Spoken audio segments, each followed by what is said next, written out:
Bom dia a todos, eu sou Bruno Prata, estou aqui como chefe da unidade multiprofissional no Hospital Universitário Professor Edgar Santos e vamos dar início à nossa sessão científica da unidade multiprofissional que está sendo organizada pela Gerência de Ensino e Pesquisa. E toda a última sexta-feira do mês ficará com a nossa unidade, tá bom? Então hoje a gente vai ter a honra de ouvir um pouquinho sobre o tema transição de cuidado hospital-domicílio. E vamos ter 3 palestrantes do nosso serviço aqui com bastante conhecimento sobre o assunto falando. E eu vou chamar aqui a professora Larissa Chaves Pedreira Silva. A professora Larissa é uma expert do assunto, é professora associada da Escola de Enfermagem da UFBA, e o NEB também, não é? E professora de graduação e pós-graduação, bolsista de produtividade do CNPq, coordenadora da Comissão de Gestão de Alta aqui do UPS e vice-líder do Núcleo de Estudos e Pesquisa do Idoso, NESP. Então, a professora Larissa será a moderadora da mesa e vou passar aqui a palavra para ela. Bom dia. Queria primeiro agradecer o convite, participar, moderar essa mesa de um tema que eu adoro e que eu tenho lido bastante, estudado bastante sobre ele.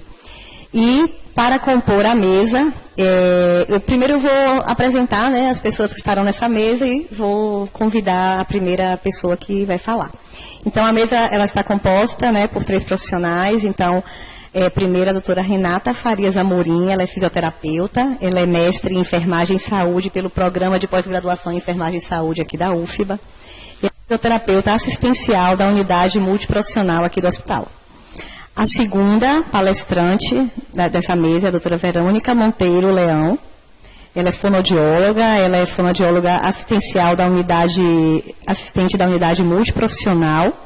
Ela é preceptora da residência multiprofissional, né, da área de fonoaudiologia e referência da unidade de infectologia aqui do hospital.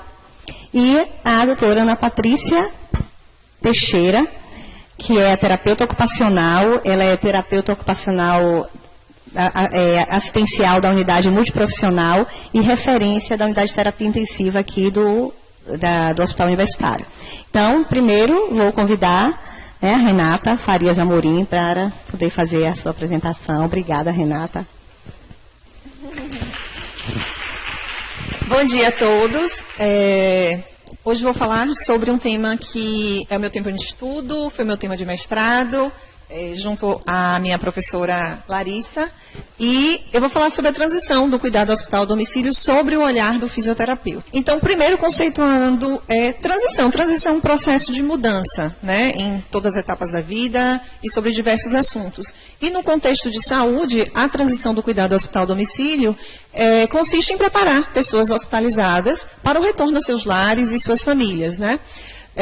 Desde ações iniciadas na admissão hospitalar, desde quando esse paciente adentra no hospital por um novo motivo, né, de um novo estado de saúde relacionado a um processo de doença, e que vai ser mantida, continuadas durante a sua estadia, durante a sua internação e após a alta, podendo ser e devendo ser preferencialmente monitoradas após o regresso ao domicílio, que é quando ocorre essa nova adaptação, né? É quando esse paciente retorna ao domicílio que ele vai poder se dar conta do seu novo estado de saúde, sua nova função, principalmente, no meu caso, a função física, nesse seu ambiente, no seu ambiente conhecido, no seu ambiente doméstico, como é que ele vai se adaptar e como serão essa nova situação de saúde dentro desse contexto. E sobre isso, como é que o fisioterapeuta atua? A sua atuação é centrada em ações sobre a mobilidade, né, sobre a sua função física, através da avaliação e monitoramento do estado funcional, fornecendo informações de quanto de assistência a pessoa precisa ser cuidada, para realizar suas atividades, né, básicas de vida diária e quais são as adaptações que são necessárias para o retorno ao domicílio de forma segura e eficaz. Então, em se tratando de funcionalidade, a gente precisa orientar tanto o paciente quanto os seus familiares e cuidadores de quais são as orientações que esse paciente precisa ter e que ciência ele precisa ter acerca de sua nova função física, Então, se esse paciente pode estar realizando sua mobilidade no leito, se esse leito é doméstico, se esse leito é um leito hospitalar, o que a gente pode estar orientando a esse paciente, seus cuidadores, né, sobre como ele pode estar manuseando o paciente e quando esse paciente consegue realizar, né, de forma autônoma, se esse paciente pode sentar sozinho, esse paciente precisa de uma supervisão, esse paciente precisa de um apoio para sentar. E para se levantar, esse paciente pode estar realizando sua ortostase e sua locomoção de forma independente, com uma supervisão. De quanto de auxílio ele precisa? Ele precisa de um dispositivo auxiliar para estar realizando isso. Esse paciente foi orientado para estar realizando o uso desse dispositivo, ele sabe como realizar. Porque todas essas orientações vão interferir na segurança desse paciente, né? Quando ele está no lar, ele não tem mais o apoio do profissional para estar ali orientando e dando a segurança sobre os manuseios e sobre a sua mobilidade. Então, esse período da hospitalização ele é muito importante para que esse paciente possa dirimir todas as dúvidas. E quando existe um telemonitoramento, o profissional pode estar dentro desse contexto, né, do ambiente dele, podendo esclarecer melhor de que forma ele pode estar deambulando no ambiente doméstico, se esses corredores, se os ambientes são livres, né, desimpedidos, se o piso, se tem degraus. Então, tem muita coisa que o fisioterapeuta tem que estar orientando a família, que às vezes eles não se dão conta que quando vão para casa existe um novo ambiente que pode ser uma barreira para a sua recuperação. E sobre isso, esse artigo aqui, ele fala das implicações da atuação do fisioterapeuta e um estudo muito interessante de Falvey, que fala que, numa corte retrospectiva, que os pacientes que foram acompanhados e admitidos no hospital por conta de AVCs ou por conta de cirurgias ortopédicas, eles foram acompanhados também dentro dos seus registros de orientação de alta em prontuário e relatórios, e foi observado que os pacientes que não receberam orientações sobre a sua mobilidade tiveram reinternação, né, não planejada dentro de 30 dias, em 26%. Então, esse grupo ele foi mais atingido do que o grupo de pacientes que receberam todas as orientações sobre sua mobilidade. Então, a importância da nossa atuação até para evitar uma reinternação, né, não programada por conta de uma queda, por conta de um trauma ou por conta de uma orientação que não foi bem realizada. Dentre as atuações do fisioterapeuta tem a participação no planejamento da alta, né? Está junto com o paciente e seu familiar, orientando os passos durante a internação de como vai acontecer essa alta. Essa participação junto com a equipe multidisciplinar é muito importante para que todos possam estar falando uma linguagem única, numa comunicação mais adequada para o bem comum desse paciente. Além disso, fornecer educação em saúde durante a estadia hospitalar, orientar sobre as interações medicamentosas. A gente sabe que existem alguns medicamentos, como os analgésicos, que podem estar interferindo, né, no estado de vigilância do paciente, antieméticos, os riscos dos antitrombóticos, e quais essas interações, junto com a mobilidade e o estado de consciência do paciente, o risco e a segurança durante a deambulação, né, o risco de queda pode aumentar e o uso de alguns medicamentos.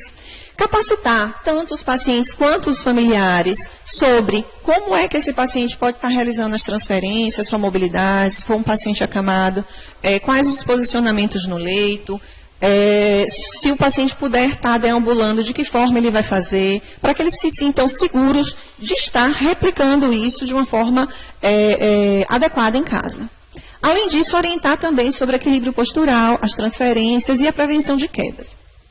Esse estudo aqui é de um australiano, é um estudo qualitativo, e que ele fala do empoderamento das famílias, né, no cuidado de transição, de quanto é importante que os familiares e o próprio paciente se empoderem da sua autogestão da sua saúde, da autogestão da sua função física, e quanto eles se sentem mais seguros quando eles são bem orientados. Dentre as outras atuações, a gente pode estar também avaliando o ambiente doméstico, como eu já falei aqui. A gente pode ter uma percepção do ambiente doméstico desse paciente ainda dentro do período da internação, procurar saber como é a casa, como é o domicílio desse paciente, de que lado está a posição da cama, né, se esses ambientes são livres, como é o banheiro, se tem box, se tem desimpedimento, de repente se esse paciente vai precisar usar uma cadeira de rodas, se esse ambiente está livre para circulação. E no retorno ao domicílio, quando a gente pode estar realizando esse telemonitoramento, a gente pode também estar, através de chamadas de vídeo, identificando algumas barreiras e resolvendo e solucionando, né, com a família de que forma esse paciente pode ter uma movimentação mais livre e segura. Identificar também, né, através disso a gente pode estar identificando as barreiras e os facilitadores da implementação da fisioterapia no sentido da mobilidade, no sentido da melhoria da sua função física. Quando a gente fala dos cuidados de transição, quero deixar bem claro aqui que a gente não está falando da fisioterapia sem o profissional fisioterapeuta. A gente está falando das condutas e da continuidade do que o paciente precisa se movimentar, precisa realizar suas transferências, e são ações ou até orientações de exercícios simples que a gente pode estar fornecendo a esses pacientes que não necessitem da presença de um profissional fisioterapeuta ao lado, tá? São orientações simples, isso é bom, muito bom deixar claro. Então, a gente pode também estar realizando encaminhamentos, observando se esse paciente precisa, de repente, de um acompanhamento com a terapia ocupacional, se ele precisa retornar a alguma terapia que ele não estava, que encerrou, ou algum encaminhamento para algum médico responsável também. Quando a gente faz esse telemonitoramento, a gente está podendo identificar, né, alguns riscos que esse paciente pode estar submetido e evitar eventos adversos. O telemonitoramento, também, como eu falei, é uma estratégia muito importante para que a gente possa estar observando como essa adaptação foi realizada no domicílio. Esse aqui é uma revisão integrativa que foi realizada por mim, junto com alguns professores que estão presentes aqui na sala, e a gente percebeu quais são as intervenções que promovem a funcionalidade de pessoas idosas durante a transição hospital-domicílio. E foram levantadas 4 categorias, dentre o levantamento da revisão bibliográfica, que são fundamentais para que os pacientes possam ter uma melhor funcionalidade, que é a educação em saúde. Então, há necessidade de a gente estar esclarecendo, fornecendo orientações, sejam verbais, treinamentos, cartilhas, orientações escritas, relatórios. O próprio envolvimento ativo, né, trazer essa pessoa idosa, o próprio paciente e seus familiares para se envolverem no planejamento. A própria atuação da equipe multidisciplinar é muito importante, né, a comunicação da mesma língua, que o paciente se sinta seguro e que todos estejam envolvidos no objetivo comum da recuperação desse paciente. E o acompanhamento após alta hospitalar também foi a 4ª categoria identificada como melhora para a promoção da funcionalidade dessas pessoas idosas. Aqui são algumas das cartilhas que a gente tem elaboradas aqui no hospital, que é muito importante a gente estar reafirmando essa educação em saúde, não só com orientações verbais, mas entregar orientações escritas, né, para esse paciente, porque assim a gente consegue otimizar o aprendizado, né, e que esse paciente possa ter um mecanismo de consulta, né, quando está no domicílio, daquelas orientações que foram dadas, principalmente porque a gente não vai estar ali ao lado para estar esclarecendo essas orientações.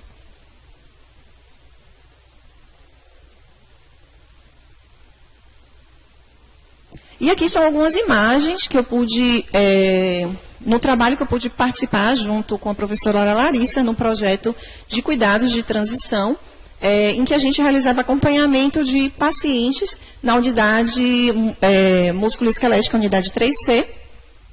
Aqui a gente tem um vídeo, aqui eu não vou conseguir abrir aqui, um paciente que estava sendo acompanhado por telemonitoramento, ele saiu daqui do hospital, realizando treino de deambulação com andador, mas ainda numa fase bem inicial.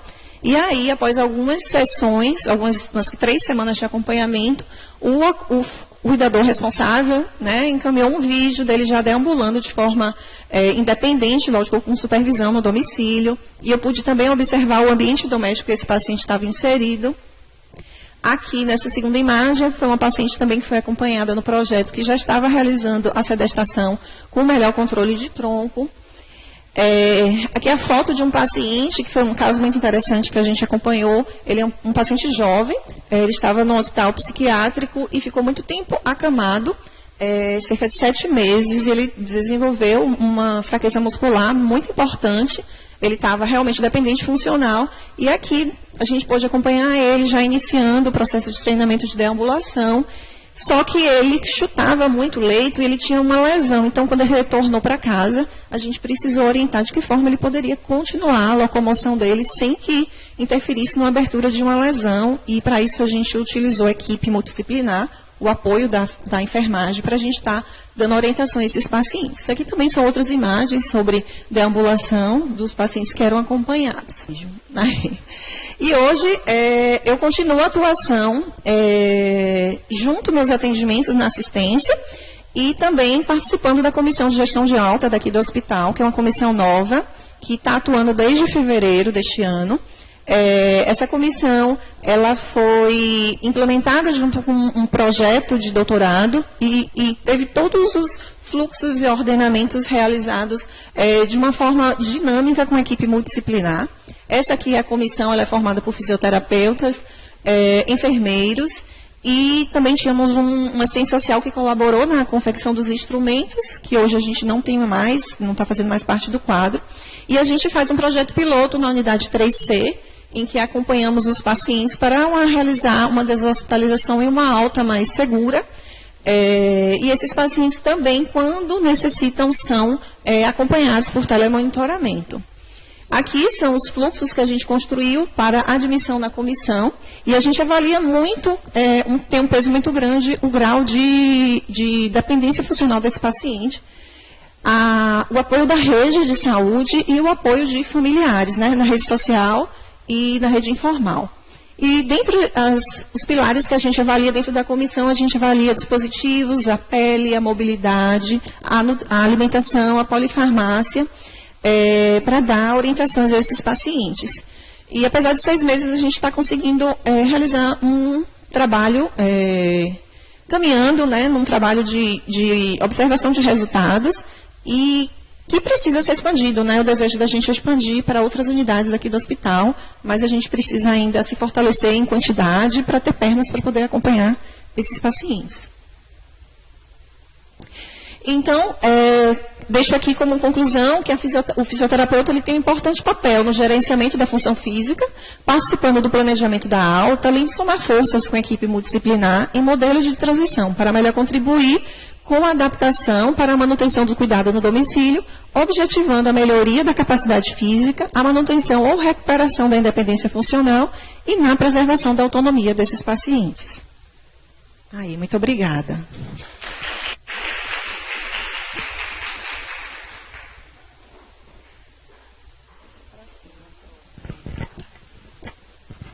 Bom, gente, então dando sequência, eu vou convidar, vou abrir, né, para as nossas expositoras e depois para a gente ter mais tempo também de fazer discussão no final.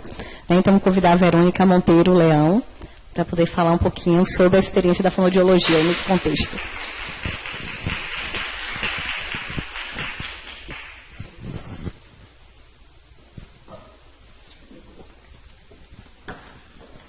Bom dia. Desde já agradecendo, né, o convite para poder falar de algo que me encanta e que a gente aqui luta também para fortalecer, né, que é essa questão da alta, né, uma alta responsável. E aí ficou para eu poder falar da transição de cuidado hospital-domicílio sob o olhar do fonoaudiólogo. E aí eu queria saber, na verdade, né, eu começo com a indagação, o que é a transição de cuidado? Né? O que é que a gente entende como transição de cuidado? Será que a transição de cuidado é pegar o paciente que a gente trabalhou, né, a equipe toda trabalhou, e colocar na porta do hospital e, ó, o problema agora é seu? Então, assim, esse é um dos fatos que a gente precisa se questionar, né, e precisa melhorar.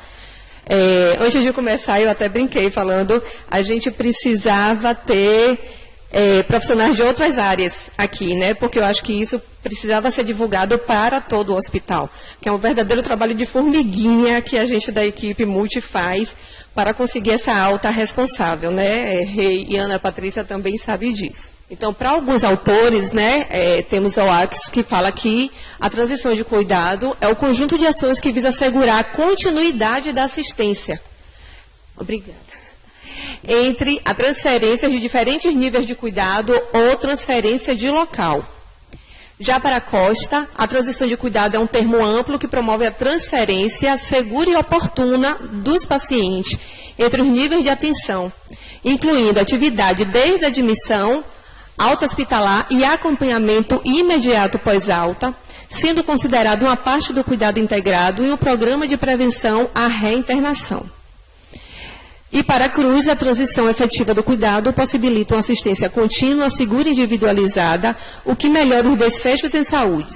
Todos os profissionais da equipe multiprofissional têm papel primordial na transição de cuidado.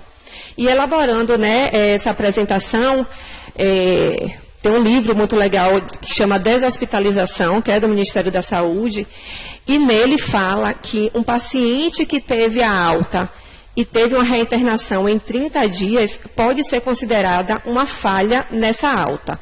Seja por um problema de que o paciente não estava pronto para a alta, seja um problema que o paciente não estava pronto para ser absorvido pela rede.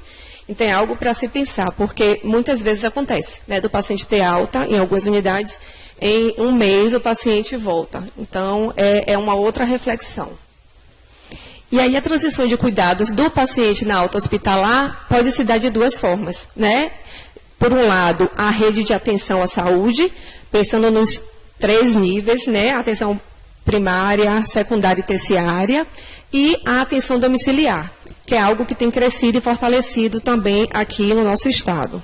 Então, as redes de atenção à saúde, de acordo com o Ministério da Saúde, são formadas pelo conjunto de serviços e equipamentos de saúde num determinado território geográfico, responsável pela oferta de serviços e também por como esses se relacionam. Então, como é a relação desses diversos serviços e como pode integrar esse cuidado do paciente, assegurando dessa forma que a ampliação da cobertura em saúde seja acompanhada da comunicação entre as redes de atenção, a fim de garantir a integralidade da atenção à saúde e visando a assistência de qualidade e centrada no paciente. E a atenção domiciliar é a forma de atenção à saúde oferecida na moradia do paciente e caracterizada por um conjunto de ações de promoção à saúde, prevenção e tratamento de doenças e reabilitação com garantia da continuidade do cuidado, integrada à rede de atenção à saúde. Com abordagens diferenciadas, esse tipo de serviço está disponível no Sistema Único de Saúde e é oferecido de acordo com a necessidade do paciente a partir do atendimento de diferentes equipes. Então, tem pacientes que vão precisar de um atendimento por um mês, né? Tipo intensivo, capacita a família, e aí essa equipe, com o tempo, não vai ficar tão presente na moradia do paciente. Tem outros pacientes que precisam de um tempo maior, médio, e tem aqueles que são mais crônicos, que vão precisar de um tempo maior. Então, isso vai ser determinado por uma avaliação da equipe de atendimento domiciliar.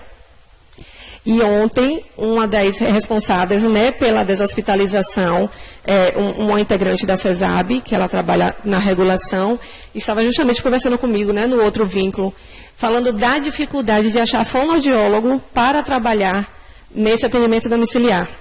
Então, só um alerta aí para minhas queridas residentes pensarem nessa possibilidade, porque ela disse que quando vê no relatório precisa de fono, ela tem vontade de chorar, porque sabe que a equipe vai negar esse atendimento por não ter fono nas equipes de atendimento domiciliar. E como o fonoaudiólogo pode contribuir com o processo de deshospitalização, né, nessa transição do cuidado. Lembrando que a alta hospitalar deve ser pensada desde o momento que o paciente, aqui no UPS, no caso, pisa na regulação para entregar os documentos para se internar. Então, a alta hospitalar tem que ser pensada no momento que o paciente está internando. A alta hospitalar não pode ser pensada de um dia para o outro e corre, vamos organizar relatório.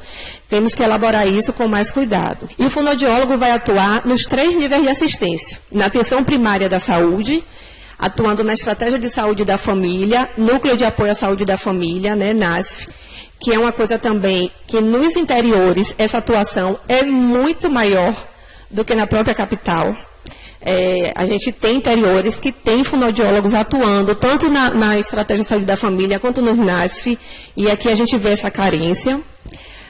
Podemos atuar também na atenção secundária, atuando no serviço de atenção domiciliar, nos centros de atenção psicossociais, né, nos CAPs, ambulatórios de reabilitação e nos centros especializados de reabilitação, e na atenção terciária, que é atuando nos hospitais e maternidades. Então, o fonoaudiólogo atuará no processo de deshospitalização de forma a assegurar a qualidade de vida em domicílio e evitar nova internação. O trabalho é focado na avaliação e reabilitação e na orientação à família quanto à oferta segura de alimentação e hidratação, que esse basicamente é o carro-chefe aqui do UPS, né? A grande maioria é o que precisa, mas sem esquecer e sem desmerecer também na orientação também da estimulação das habilidades comunicativas, minimizando o sofrimento do paciente e da família. Então, todo esse trabalho que a gente faz aqui, a ideia é estender para quando esse paciente estiver alta, né? Como a Renata falou, é capacitar essa família, é capacitar esse paciente para que ele possa ter uma qualidade de vida melhor, possa se comunicar, seja pela oralidade, seja por uma comunicação alternativa, e na parte da alimentação, assegurar que ele não vai estar correndo risco também, né? De broncoaspirações e reinternações. E aí, eu pergunto, né? Se cada um daqui poder refletir sobre isso. Se a sua prática clínica implica numa alta hospitalar responsável. Então, assim, vocês acham que o que vocês fazem implica nessa alta de forma responsável ou é só atender ali e acabou?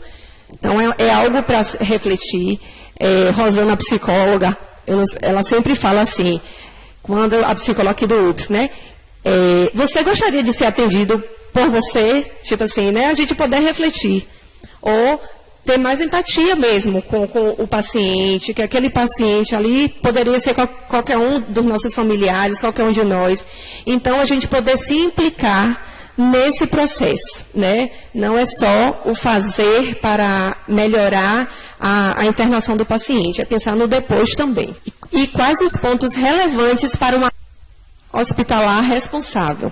Então, o envolvimento do paciente e família no processo de adoecimento e do cuidado. Então, esse paciente precisa ser protagonista do seu processo, ele poder, claro, né, quando tem esse critério, poder entender todo o processo do adoecimento, da reabilitação e a família também, porque a adesão pós-alta com certeza será maior.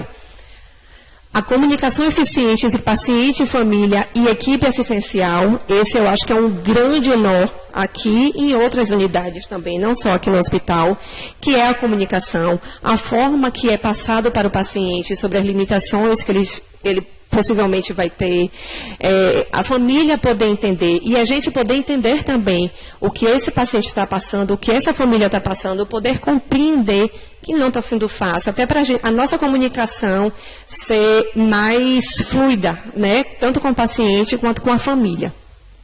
A colaboração entre os membros da equipe, a educação adequada ao paciente e família, ou seja, essas orientações, essa entrega, como a Renata falou, né, de cartilhas, de orientações, encaminhamentos após alta, a gente poder fazer de forma adequada também.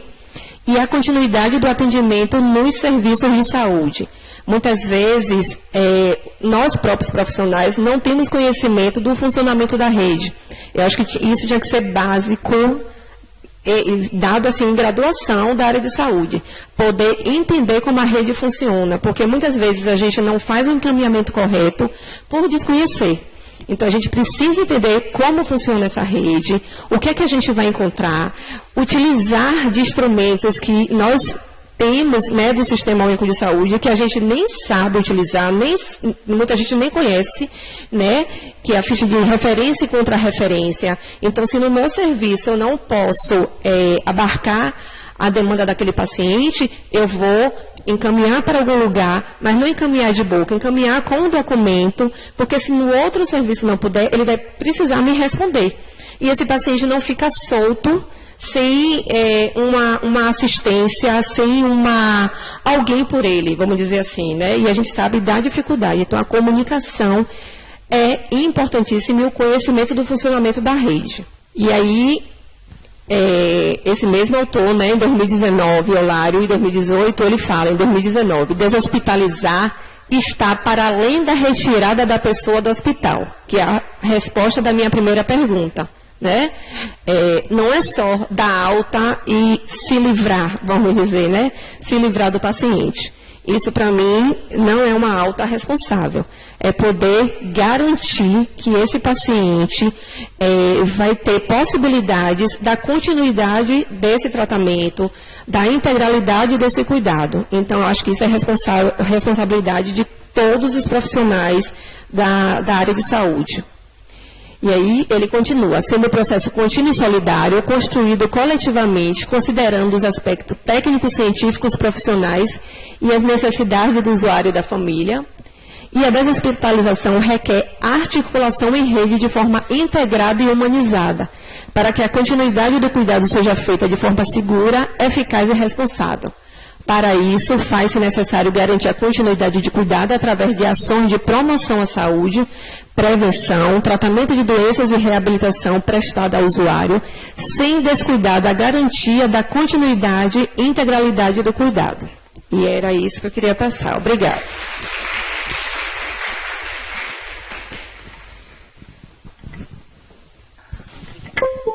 Então, continuando, vamos convidar agora a terapeuta ocupacional Ana Patrícia Teixeira. E depois a gente abre, né, para a discussão. Bom dia a todos e a todas.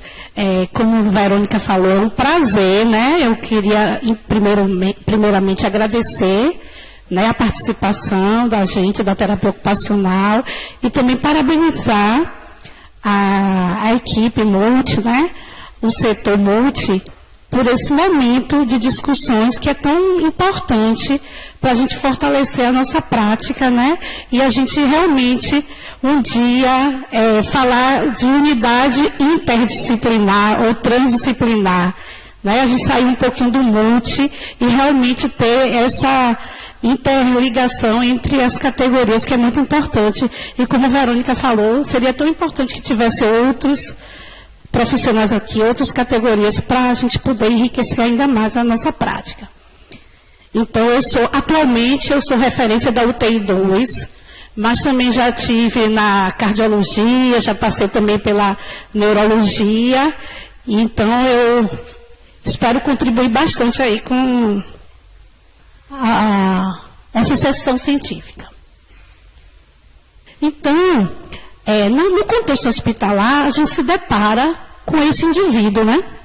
Um indivíduo que teve uma interrupção da sua rotina, dos seus papéis ocupacionais, uma pessoa que, às vezes, também a família e o paciente está bastante mobilizado com o processo todo de adoecimento e de internamento, porque essa hospitalização afeta a vida ocupacional das pessoas acometidas, bem como familiares e cuidadores. Provocam mudanças na vida cotidiana, interrupções na sua rotina diária e dificuldades para a realização das ocupações. Né? Quais são essas ocupações? As atividades de vida diária, as atividades instrumentais de vida diária, a educação, o trabalho, o lazer, dentre outras atividades do seu cotidiano. E também essa hospitalização e esse adoecimento afeta e alteram o senso de identidade, porque esse indivíduo, né, sendo cuidado por outras pessoas, numa rotina que não é sua, num local que não é seu, né, e vem o sentimento de incerteza, de medo, de impotência e de dependência. Então, a terapia ocupacional, né, norteada pelos princípios da humanização, de toda a forma de cuidar, e de forma integrada com a equipe Multi, vai buscar solucionar problemas relacionados com ocupações, com esse desempenho ocupacional decorrente do adoecimento e do tratamento de duração, às vezes prolongada no internamento, né? Então, a gente vai poder estar respondendo questões, como a gente está vendo aqui a figura de uma criança, né, que provavelmente teve sua vida ocupacional interrompida, às vezes estava num período escolar, e aí teve uma interrupção. Então, o terapeuta ocupacional vem, através do seu tratamento, buscar resolver esses problemas relacionados ao desempenho ocupacional. Então, desde o internamento até a preparação para uma alta responsável. No internamento, nós temos alguns protocolos assistenciais, como a avaliação, onde vamos estabelecer metas ocupacionais diante das necessidades e demandas de cada paciente. E nós temos nossos programas assistenciais, onde a gente busca a promoção de uma independência funcional, de um desempenho ocupacional, a promoção do bem-estar, qualidade de vida, humanização hospitalar, cuidados paliativos, educação e saúde e a deshospitalização também. Então, a deshospitalização, ela funciona como um mecanismo de gestão do cuidado com foco na integralidade e no bem-estar dos usuários. As equipes interprofissionais e transdisciplinares são responsáveis por gestar e gerir o processo de alta hospitalar e de educação e saúde, contribuindo para que o processo do cuidado hospital-domicílio seja eficaz, seguro e responsável. O objetivo é planejar junto o retorno ao domicílio, identificando as necessidades e organizar o suporte na rede após a alta hospitalar. Então, como todos nós já falamos, né, então vou reiterar, essa alta hospitalar precisa ser cada vez mais de forma segura, responsável e eficaz. Né? Não é somente, como a Verônica falou, teve a alta, abandona o paciente lá que busque seus atendimentos, que busque os seus encaminhamentos, né? Nós, profissionais de saúde, dentro do contexto hospitalar, nós somos responsáveis para que essa alta seja feita de forma segura e eficaz. Então, nós temos um documento do governo do Estado, que quando a gente, da terapia ocupacional, sabe que o paciente vai está no processo de alta, a gente já intervém trazendo, através desse documento, quais os locais possíveis de encaminhamento, porque muitos pacientes não são de Salvador, são de outros municípios, e a gente precisa, como a Verônica falou, buscar na rede quais são os locais possíveis de atendimento. E a gente já vai orientando o paciente, a família, para que ele vá buscando esses locais. Então, nesse documento, a gente consegue fazer essa pesquisa dos locais de atendimento de reabilitação. A grande dificuldade ainda, né, porque nós temos barreiras, infelizmente nós temos barreira, é de encontrar os serviços nos municípios, né? Verônica falou que alguns municípios já têm um trabalho muito forte da fonoaudiologia, mas ainda da terapia ocupacional a gente ainda encontra falhas. Nem todos os municípios têm o atendimento terapia ocupacional, que é um grande desafio, né? Mas que eu estou com grande esperança, porque nós temos agora faculdades que estão formando pessoas e logo, logo esses estudantes vão estar também nos municípios, nos interiores, fazendo esse trabalho, né, de ambulatorial na rede. Mas existem os pacientes, aqui no nosso contexto hospitalar, que necessitam muito dos equipamentos auxiliares de locomoção, necessitam de órtese, de prótese, e que aqui na Bahia, o grande centro de dispensação, de concessão desses equipamentos é o CEPRED, né? Claro que a gente sabe que tem municípios que existem também já o trabalho de concessão desses equipamentos, mas o CEPRED ainda se mantém como o grande dispensador dos equipamentos de OPM. Então, agora o CEPRED tem uma nova forma de admissão do paciente. Antigamente, os familiares que iam até o CEPRED e faziam a admissão do paciente, né, do seu familiar, com toda a documentação que a gente dispensava. Mas agora, são os próprios profissionais de saúde que precisam se cadastrar, então, os profissionais e trabalhadores da saúde, para solicitar uma teleconsultoria via plataforma online do Telecepred, precisa inicialmente ser cadastrado. Então, qualquer um de nós pode fazer esse cadastramento e solicitar uma teleconsulta, uma teleconsultoria. Esse programa, ele é um programa de telesaúde Brasil Rede do Ministério da Saúde, com o objetivo de apoiar a consolidação das redes de atenção à saúde, ordenada pela atenção básica no âmbito do SUS. Desculpe, saiu um ali, mas é SUS, viu, gente? Desculpe. Por meio da integração de tecnologia de informação e comunicação, educação e saúde e consultoria especializada. Então, a intenção é que seja oferecido de forma de rede mesmo, né? Que esse atendimento seja possibilitado cada vez mais de uma forma mais ampliada.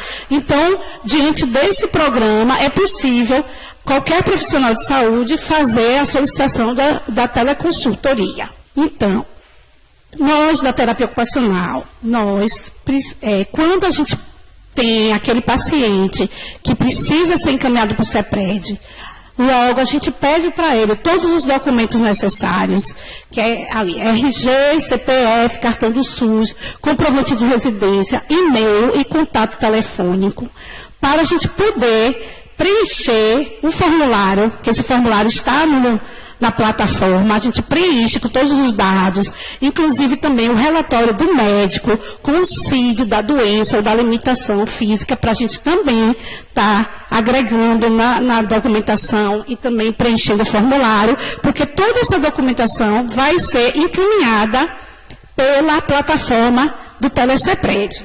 E nós, da terapia ocupacional, nós também fazemos logo a prescrição da cadeira de rodas, né, que é um protocolo que a gente se debruçou bastante para estudar, para se capacitar, para a gente já também encaminhar o paciente já com a prescrição da cadeira de roda. A gente vai dizer qual é a cadeira, qual o tamanho da cadeira, tanto a de roda quanto a de banho, se tem a necessidade de ser uma cadeira reclinável, se tem necessidade de ser uma cadeira motorizada. Então a gente já faz esse trabalho. E aí eu abro um parêntese para sinalizar para todos vocês como é importante esse processo. Porque se o paciente sai daqui sem essa conduta da terapia ocupacional, eles vão ter que ir numa unidade básica para conseguir uma avaliação com um profissional, que às vezes não vai ter o terapeuta ocupacional. Aí já leva um tempo para ele conseguir uma consulta com um especialista. Então, quanto tempo a gente ajuda se a gente já faz aqui no hospital? Entende? E eu trabalho também no CEPRED. Quando a gente recebe já o documento com já a prescrição, a avaliação feita pelo terapeuta ocupacional, a gente já adianta. O paciente não precisa ir lá no CEPRED, porque a terapeuta ocupacional daqui já fez a avaliação e já disse qual é a cadeira, qual é o tamanho, já deu todo o trabalho. Então, isso adianta muito para o paciente, né? Facilita muito a vida do paciente se a gente já faz toda esse procedimento aqui. Então, é uma alta responsável. Né? Eu considero uma alta responsável, porque a gente vai já encaminhar tudo, já vai dizer para a terapeuta ocupacional de lá do CEPRED que ele precisa da cadeira tal, tamanho tal, a de banho, certo? E nós temos nosso formulário de alta, onde a gente dá o diagnóstico terapêutico ocupacional, os fatores contextuais e de ambiente, pessoa, o plano terapêutico realizado e o encaminhamento. Então, nesse documento que a gente descreve, a gente dá as orientações importantes para essa alta, né, para que ele possa, no seu domicílio, voltar a ter maior autonomia, independência na realização de suas ocupações. Ele retoma para os seus papéis ocupacionais de uma forma mais eficaz e segura. E a rotina dele diária vai ser mais especializada, vai ter a condição de voltar para essa rotina diária de forma mais adequada. Então, também nós temos algumas cartilhas, aqui eu botei algumas, mas tem muitas outras. Então, nós temos técnicas de conservação de energia, temos a cartilha Estratégia para Adequação da Rotina, orientação para a cadeira de rodas, orientações para o desenvolvimento do bebê, né, quando é criança, posicionamento no leito. Então, várias orientações importantes para esse retorno seguro e responsável para o seu domicílio. Então, a terapia ocupacional em contexto hospitalar e cuidados paliativos deve construir um caminho de reconstrução de significados para a vida do paciente e familiares, ainda que diante da possibilidade da morte e apesar de suas possíveis limitações e incapacidades impostas pelo adoecimento e hospitalização. Obrigada.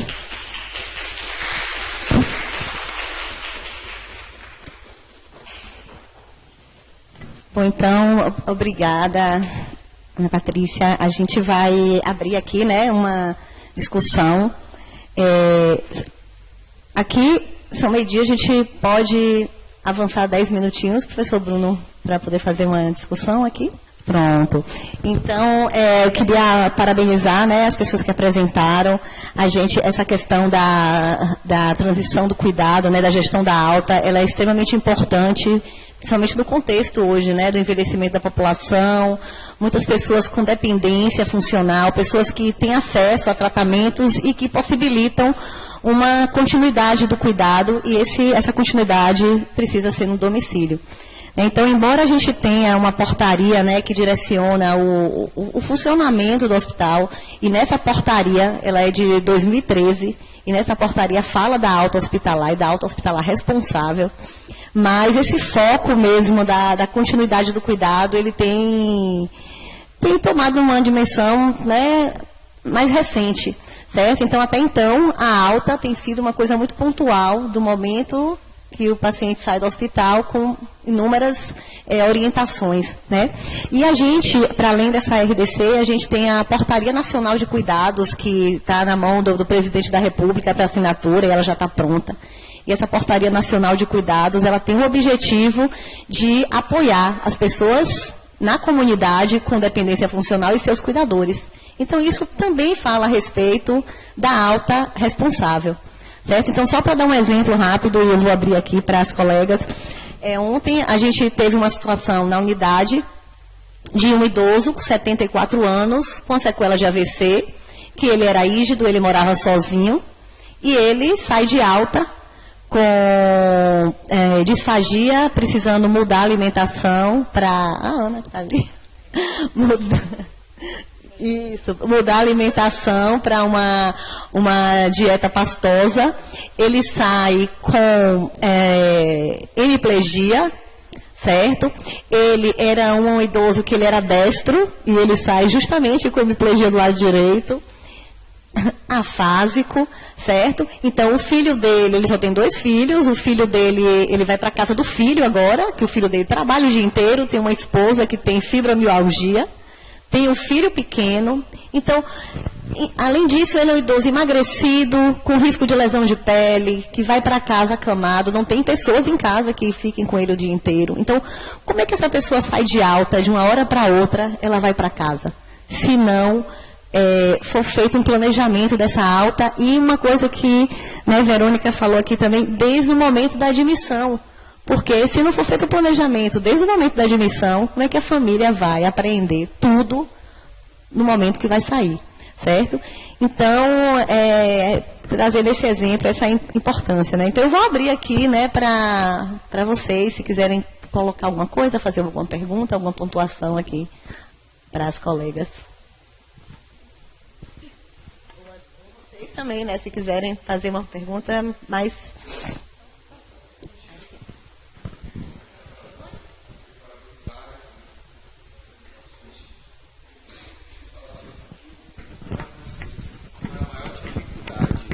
Se encontram nesse processo de transição de cuidado, né? Talvez com a equipe, e acho que essa coisa da consciência da pessoa, né? De saúde também, né? Porque às vezes são coisas simples que a gente faz que muda a vida da gente, às vezes é uma alimentação, é uma prática de atividades. Então, Queria que vocês falassem as principais dificuldades que vocês acham, encontram nesse processo de transição de cuidado.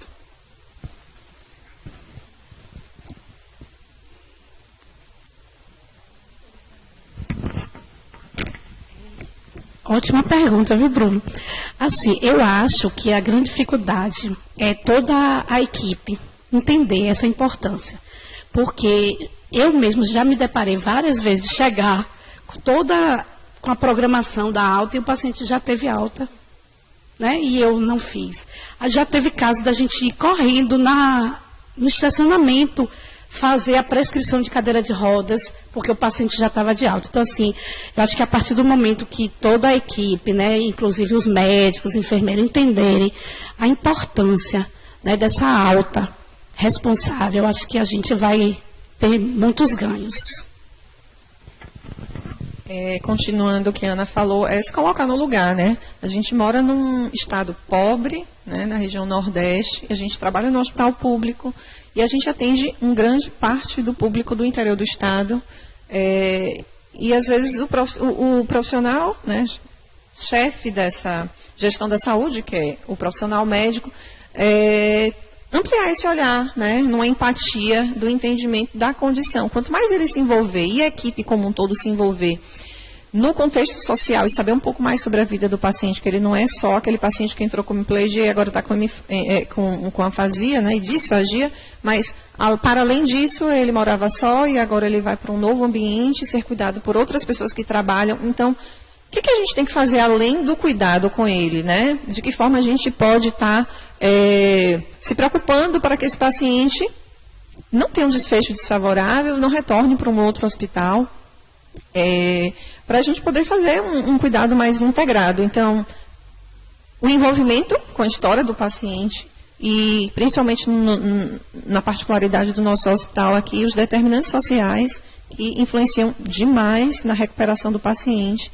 para a gente poder, esse paciente ficou um longo tempo aqui, né, hospitalizado, para a gente conseguir poder fazer um trabalho melhor e, graças à atuação de muitos profissionais, com certeza ele teve um desfecho mais favorável, né, como a questão de não ter realizado a gastrostomia, a luta da fonoaudiologia, parabéns por isso, e como é importante essa interação multidisciplinar para a gente poder estar modificando a vida dessas pessoas. O que eu acho também, né, completando as meninas, por isso que eu falei da falta de outros profissionais, o principal para mim, né, e a gente acaba fazendo esse papel de sentar com residentes mesmo, principalmente residentes médicos, para explicar sobre essa alta, né? A minha experiência lá na Infecto, muitos pacientes ficam cronificados, Sibeli está aqui, né, para poder me ajudar, e muitas vezes a gente tem que até meio que assustar os residentes, porque eles acham assim, tem que dar alta, vai para o hospital de crônicos. E às vezes é um paciente que tem total possibilidade de ir para casa porque tem uma família, tem algo, assim, as famílias estão querendo levar. E já aconteceu, inclusive, de transferir para o hospital de crônico. Mas a gente divulgar sobre isso, falar um pouquinho mais sobre isso, né? Falar sobre essa alta, falar sobre a internação domiciliar. Eu sei que é um papel de todos nós, né?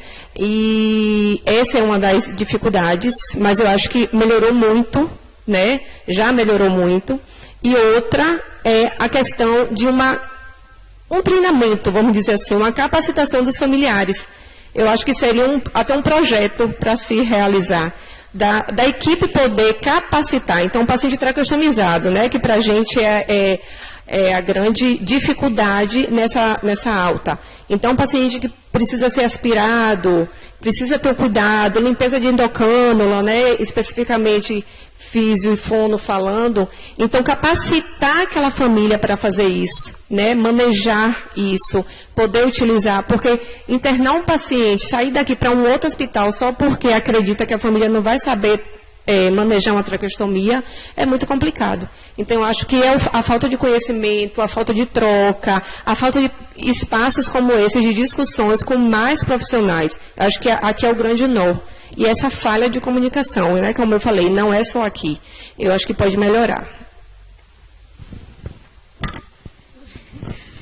Eu queria queria falar um pouquinho sobre o CEPRED, o TeleCEPRED, né? Que eu já ouvi vários profissionais assim falando, meu Deus, por que inventaram isso? Da gente ter que fazer, né, esse cadastro, essa admissão. Mas aí, pensando, né, nessa alta responsável, nessa implicação do profissional, eu acho super importante, porque antigamente a gente fazia todo o encaminhamento por escrito, dava o relatório e dava para a família que tinha que ir lá no CEPRED, às vezes pegar fila, pegar senha. Então a gente ficava totalmente isento, né, dessa participação. E agora não, a gente se implica, porque o nosso nome está ali, né, no formulário a gente tem o nosso nome, a gente tem toda a implicação, inclusive a gente fica recebendo o retorno, né, dos teleconsultores. Sua solicitação foi aceita, foi encaminhada. Quando tem alguma coisa errada, eles mandam a gente refazer. Então, acaba que a gente se implica. Então, o quanto né, importante essa alta, esse cuidado, essa transição de cuidado. Pronto, acho que nosso tempinho. Alguém queria fazer mais alguma colocação? Eu queria, então, aproveitar, assim, agradecer, parabenizar pelo tema. Eu acho que, como as colegas aqui falaram, é um trabalho de formiguinha e que precisa alcançar todo mundo, porque a transição do cuidado se dá à beira do leito, na equipe assistencial, certo? Então, a gente iniciou aqui a Comissão de Gestão da Alta, que tem somente 6 meses de atuação, e está na unidade de 3C como piloto, mas ainda a comissão ainda precisa se unir a outras instâncias do hospital, como o núcleo interno de regulação, que a gente está tentando agora. Então, assim, mas realmente a transição do cuidado se dá no dia a dia na unidade, né, durante a prática assistencial. Porque é aquele treinamento contínuo da família, do paciente, né? Então, não no momento da alta. Então, como ela falou, na hora que ele se interna, é como o serviço de atenção domiciliar é assim. Na hora que o paciente se interna, ele vai sair de alta como? Já começa a preparar ele para alta, desde a hora que ele se interna, né? Então, tem que ser esse movimento e uma conscientização mesmo da equipe, que é trabalho de formiguinha, gente. E eu acho que aqui é o espaço ideal, porque estamos no hospital universitário. Eu acho que é um campo assim, excelente também para os alunos. Na comissão, a gente trabalha com alunos e é maravilhoso o aprendizado, né, do aluno também, que ele começa a enxergar o paciente para além daquela hospitalização, né? Porque quando a gente está na prestação do cuidado, é como se o paciente fosse recortado do seu contexto, né, e caiu de paraquedas ali no hospital.